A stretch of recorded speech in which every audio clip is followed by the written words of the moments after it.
ئێمەش وەک کۆمەڵێک مامۆستایان و فەرمانبەرانی زانکۆی گەرمیان لە ڕوانگەی بەرپرسیارەتی ئەخلاقی و ئاینی و پیشەیمان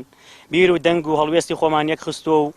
بەشێکی گرنگی خەباتی مەدەنین و لە پێناو پاراستن و پیرۆزڕاگرتنی بەها و پرینسیپەکانی ژیانمان و تێدەکۆشین.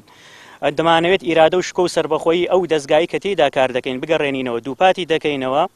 دش بە هەموو جۆرە سیاسەتێکی نامرۆیی و ناڕەواین کە بیاوێت مافەکانمان زەوت بکات و کەرامەتمان بڕوشێنێت. لە کۆتاییدا وەک دەنگێکی ڕەخنەگر و بێر و بە ئاشکرا ڕای دەگەێنین دش بە سیاسەتی چەوت و نابرپرسیارانەی حکومەتین لەسەر پرسی موچە و دەمانەوێت لەسەر بنەمای ماف و ئەرک و لەوادەی خۆی داموچەی شایستەی خۆمان وەربگرین لەسەر ئەم بنەمایە ئەگەر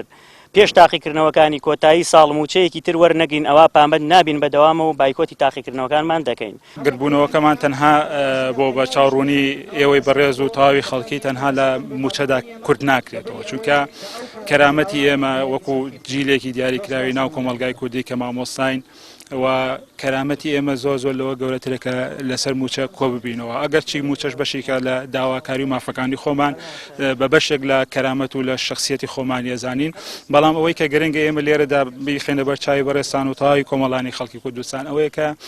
ئاخاری معریفی لە کۆمەلگای کوردیدا و ژیان و کەسایەتی مامۆستا و تەواوی فەرمانبەرانی کوردستان لە هەرێمی کوردستاندا لە ژێر پرسیاردایە دەبینین مامۆستایەکی بەڕێز کە